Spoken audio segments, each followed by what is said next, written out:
Hi everyone, welcome back on my channel Nutan online study. आज इस video में हम पढ़ने वाले हैं फेजेस ऑफ टीचिंग, जिसे हिंदी में कहेंगे शिक्षण के स्तर। लर्निंग एंड टीचिंग का ये बहुत ही इंपॉर्टेंट टॉपिक है। लर्निंग और टीचिंग का हमने सीरीज जो है स्टार्ट किया है। आज इस वीडियो में हम फेजेस ऑफ टीचिंग देखेंगे। नेक्स्ट वीडियो में हम देखेंगे level of teaching.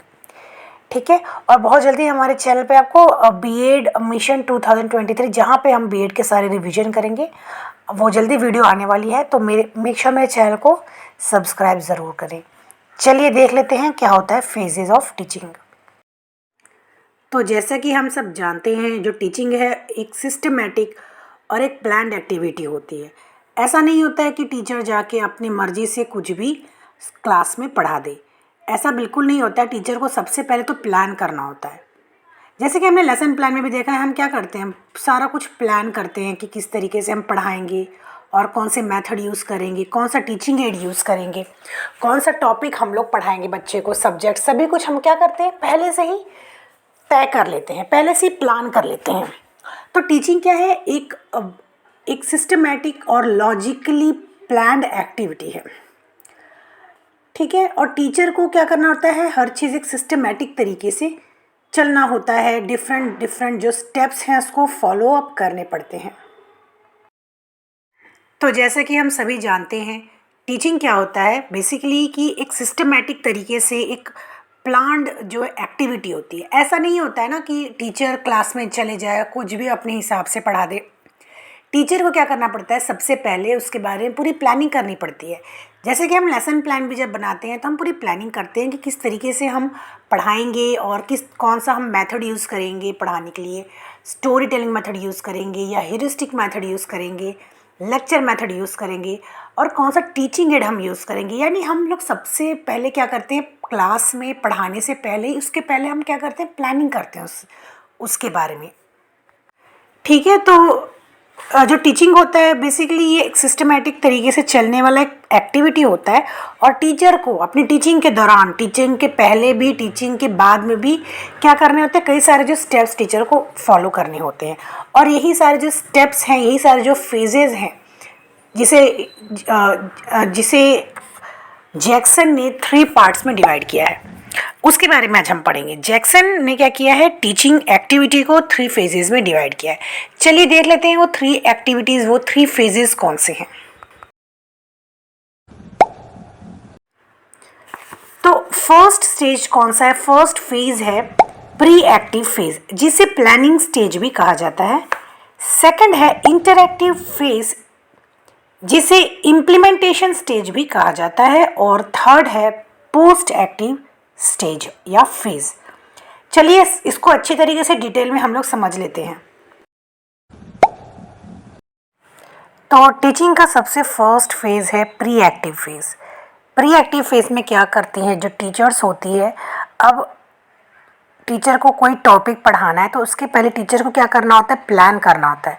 Without planning तो टीचिंग नहीं होती है ना। जैसे कि अगर टीचर हम भी बनाते हैं, अगर हमको भी अगर टीच करना होता है तो हम बीएड में क्या करते हैं, सबसे पहले उसका सैम्पल तैयार करते हैं। ठीक है, लेसन प्लान बनाते हैं, फिर हम कई सारी चीज़ें सोचते हैं, जैसे कि कौन सा टीचिंग एड हमें यूज़ करना है या हम कौन सा मेथड यूज़ करेंगे। ठीक है, तो उस तरीके से क्या करते हैं, टीचर सबसे पहले प्लान करती है कि कौन सा टॉपिक होगा और उस टॉपिक को पढ़ाने के लिए कौन कौन से टीचिंग मेथड्स यूज़ करने होंगे, टीचिंग एड्स कौन कौन सा यूज़ करना है। ठीक है, तो इस तरीके से क्या करती है जो टीचर्स होती है, सबसे पहले क्लासरूम में, यानी जो रियल क्लासरूम है उसमें टीच करने से पहले खुद प्रैक्टिस करती है, खुद प्लानिंग करती है। और इस स्टेज को प्लानिंग स्टेज भी कहा जाता है, क्योंकि टीचर इसमें क्या करती है, जो भी टीचर को पढ़ाना होता है उसके रिगार्डिंग टीचर बहुत सारे जो है प्लानिंग पहले से ही करती है। इसके अंदर कुछ एलिमेंट्स होते हैं, एक्टिविटीज़ होते हैं, जो हम लोग देख लेते हैं। तो प्री एक्टिव में सबसे फर्स्ट यहाँ पे एक्टिविटीज़ देख लेते हैं। फर्स्ट तो है कि डिटरमाइनिंग ऑब्जेक्टिव्स अदरवाइज गोल्स, यानी जो टीचर अगर पढ़ाने वाली है, टीचर के उससे रिलेटेड कुछ ना कुछ ऑब्जेक्टिव्स या गोल्स रहते हैं। जैसे फॉर एग्जांपल अगर टीचर को फोटोसिंथेसिस के बारे में पढ़ाना है, या फिर अगर टीचर ग्रामर पढ़ा रही बच्चों को, तो उसके पीछे का टीचर का मोटिव क्या होता है कि बच्चों को ग्रामर सिखाना या बच्चों को इंग्लिश सिखाना। तो इस तरीके से कुछ स्पेसिफिक ऑब्जेक्टिव्स या गोल्स हो सकते हैं जो टीचर पहले डिसाइड करती है कि मैं ये अगर टॉपिक बच्चे को पढ़ा रही हूँ तो मुझे इससे मेरा क्या ऑब्जेक्टिव्स होगा, या तो क्या मेरा गोल होगा, मोटिव क्या होगा इस पर्टिकुलर स्पेसिफिक टॉपिक को पढ़ाने के पीछे। सेकंड है सेलेक्टिंग कंटेंट। तो सेलेक्टिंग कंटेंट यानी कि टीचर को क्या करना होगा, सेलेक्ट करना होगा कि टॉपिक कौन सा पढ़ाना है क्लासरूम में। फॉर एग्जांपल अगर टीचर ने टेंस, सपोज टीचर को टेंस पढ़ाना है तो टीचर क्या करेगी, एक टॉपिक सेलेक्ट करेगी कि टेंस का ग्रामर पढ़ाना है, ठीक है। तो इसके बाद टीचर क्या करेगी कि थर्ड फेज़ कौन सा है,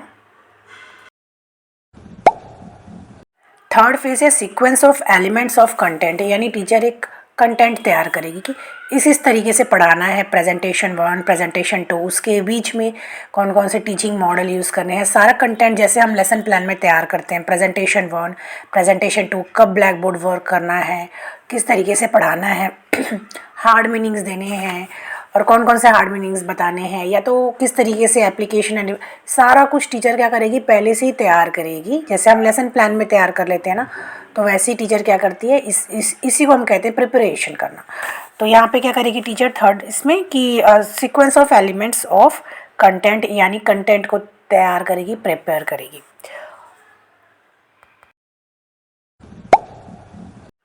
फोर्थ है सेलेक्टिंग मेथड, यानी टीचर यहाँ पे क्या करेगी, मेथड सिलेक्ट करेगी कि कौन से मेथड से बच्चों को ये पर्टिकुलर स्पेसिफिक टॉपिक पढ़ाना है।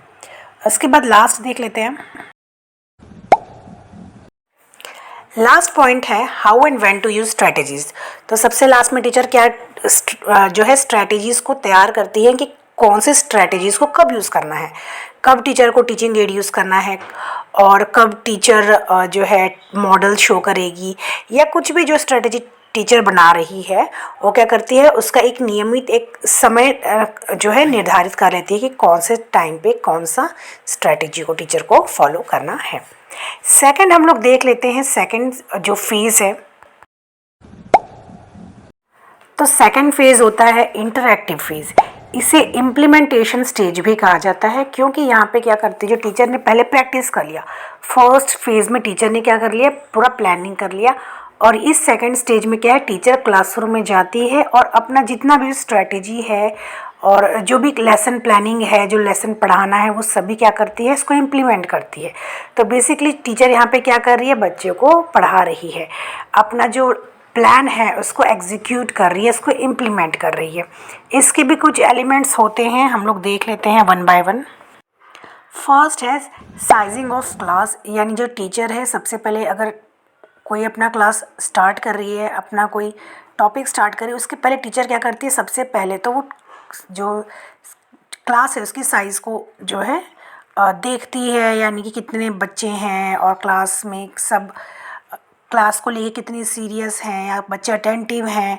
मतलब एक तरीके से क्लास को स्टार्ट करने से पहले, अपना लेसन स्टार्ट करने से पहले टीचर बच्चों को एक तरीके से पूरी तरीके से प्रॉपरली क्या कर लेती है, जो है चेक कर लेती है, क्लास को चेक कर लेती है। सेकंड है डायग्नोसिस ऑफ लर्नर। तो यहाँ पे जो लर्नर होते हैं उनको डायग्नोज किया जाता है। डायग्नोज कैसे किया जाता है, जैसे हमने पढ़ा, जैसे हम लेसन प्लान जब बनाते हैं तो हम क्या करते हैं कि उसमें प्रीवियस नॉलेज जो है उसको मेंशन करते हैं। तो यहाँ पे जब टीचर क्लास में आती है तो टीचर क्या करती है, अपने टॉपिक के बारे में बच्चे कितना जानते हैं उसके बारे में भी टीचर डायग्नोज करती है कि बच्चे उस टॉपिक के बारे में कितना जानते हैं या बच्चे को कितनी अवेयरनेस है उस टॉपिक के बारे में, ये सभी वो डायग्नोज करती है, लर्नर को डायग्नोज टीचर करती है। उसके बाद है सिलेक्शन ऑफ स्टिमुली। तो अब टीचर ने क्या किया, अपना टॉपिक प्रेजेंट कर दिया, उसके बाद टीचर को क्या करना है, अपने जो स्टिमुली होता है टीचर उसको सेलेक्ट करती है और जो स्टिमुले है उसको प्रेजेंट करती है इन फ्रंट ऑफ स्टूडेंट्स। उसके बाद क्या है, फीडबैक एंड रेनफोर्समेंट। ठीक है, तो फीडबैक जैसे कि अगर टीचर क्या करती है, बच्चों को पढ़ाती है कुछ, उसके बाद टीचर कुछ क्वेश्चंस करके बच्चों से फीडबैक ले सकती है। और इन्फोर्समेंट, तो इन्फोर्समेंट बेसिकली टू टाइप के हो सकते हैं, positive enforcement and negative enforcement. इसके बाद हम लोग देख लेते हैं पोस्ट एक्टिव। अब देख लेते हैं हम लोग पोस्ट एक्टिव फेज, जिसे फीडबैक स्टेज भी कहा जाता है। तो पोस्ट एक्टिव जो स्टेज होता है या जो फेज होता है वहाँ पे क्या होता है कि टीचर इवेल्युएट करती है, ठीक है। तो टीचर क्या करती है कि देखती है कि जो मेरे ऑब्जेक्टिव्स थे, जो मैं बच्चों को पढ़ाना चाहती थी, क्या वो जो गोल्स हैं वो अचीव हुए हैं। सपोज फॉर एग्जांपल टीचर अगर बच्चों को ग्रामर पढ़ाना चाहती थी, तो क्या बच्चे वो ग्रामर समझ सके हैं, क्या बच्चे जो सेंटेंस है यूजिंग वो ग्रामर वो बना सकते हैं। तो इसके लिए टीचर कई सारे जो है टूल्स यूज़ कर सकती है, जैसे कि बच्चों को क्वेश्चंस दे सकती है, ठीक है, फिल इन द ब्लैंक्स के रूप में या तो क्वेश्चन एंड आंसर के रूप में, यानी बच्चों को इवेल्युएट करती है बेसिकली यहाँ पे कि जो मेरा ऑब्जेक्टिव था, जो मेरा गोल था, क्या मैंने उसको अचीव किया।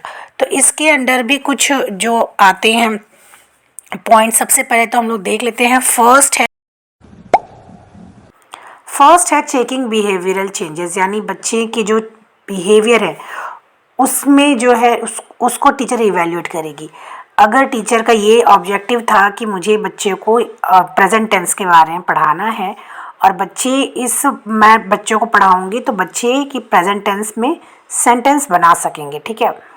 तो यहाँ पे टीचर इवेल्युएट करेगी बाय गिविंग देम क्वेश्चंस, बहुत सारे क्वेश्चंस दे के टीचर इवेल्युएट करने की कोशिश करेगी थ्रू देयर बिहेवियर, उनके बिहेवियर से। क्योंकि पहले तो बच्चे बनाना नहीं जानते थे, लेकिन अब बच्चे बना सकते हैं क्योंकि कुछ बच्चों को लर्निंग मिली है बाय द टीचर। तो इस तरीके से क्या है, जो टीचर है बच्चों का बिहेवियर चेक करेगी कि बच्चे अब कितनी अच्छी तरीके से उस स्पेसिफिक टॉपिक को समझ पाए हैं। सेकंड है अप्रोप्रिएट इवैल्यूएशन मैथडोलॉजी। तो टीचर क्या करेगी कि प्रॉपर एक जो इवैल्यूएट बच्चे को करने के लिए कोई प्रॉपर एक मेथड चूज़ करेगी। बच्चे को इवैल्यूएट कैसे किया जा सकता है, टीचर बच्चे को क्वेश्चंस कर सकती है, फिल इन द ब्लैंक्स दे सकती है, मतलब वेरियस जो है मेथड्स टीचर यूज़ करके बच्चों को इवैल्यूएट कर सकती है। अच्छा, लास्ट है changing teaching policies bye evaluation, यानी जो सेकंड पॉइंट हमने पढ़ा कि बट टीचर क्या करेगी, इवैल्यूएट करेगी। तो यहाँ पे टीचर क्या करेगी कि टीचर इवैल्यूएट करके बच्चे को कई सारे क्वेश्चंस पूछ के ये जानने की कोशिश करेगी कि क्या सभी बच्चों को समझ में आ गया, और अगर कुछ बच्चों को फिर भी समझ में नहीं आया है तो टीचर क्या करेगी कि अपने जो स्ट्रैटेजीज़ हैं उसको, अपनी जो पॉलिसीज़ है उसमें थोड़ा बहुत चेंजेस ला के टीचर क्या करेगी, फिर से बच्चों को एक बार एक्सप्लेन करेगी ताकि बच्चे अच्छी तरीके से जो है समझ सके जो टीचर पढ़ाई है। क्योंकि कई बार क्या होता है कि टीचर तो अपने हिसाब से अच्छी तरीके से सब कुछ पढ़ा देती है, बट फिर भी कई सारी जो है बच्चों को समझ में नहीं आता है। कई सारे रीजंस हो सकते हैं इसके। तो ऐसे में टीचर को क्या करना है, प्रॉपर इवैल्यूएट करना है बच्चों को। इवैल्यूएट करने के लिए टीचर क्वेश्चंस पूछ सकती है, और बाद में जब टीचर को पता चल जाता है कि हाँ अब बच्चे अच्छी तरीके से समझ चुके हैं, क्योंकि जब टीचर पढ़ाती है तो लास्ट में टीचर बच्चे से क्वेश्चन भी पूछती है ये जानने के लिए कि बच्चे कितना समझ गए हैं, कितने अंडरस्टैंडिंग लेवल कितनी है, ठीक है। तो अगर बच्चे को समझ में आ गया तो अच्छी बात, अगर नहीं समझ में आया तो टीचर क्या कर सकती है, अपनी जो स्ट्रैटेजीज़ है उसमें थोड़े बहुत चेंजेस ला सकती है। चेंजेस लाके प्रॉपर अच्छी तरीके से बच्चों को फिर से एक बार एक्सप्लेन कर सकती है। तो इस तरीके से क्या है, ये टीचिंग लर्निंग प्रोसेस चलती है, ठीक है। तो ये था हमारा आज का वीडियो जहाँ पे हमने पढ़ा phases of teaching. Next video में हम पढ़ेंगे लेवल्स ऑफ टीचिंग, ठीक है। तो मिलते हैं नेक्स्ट वीडियो में। Till then bye bye and take care.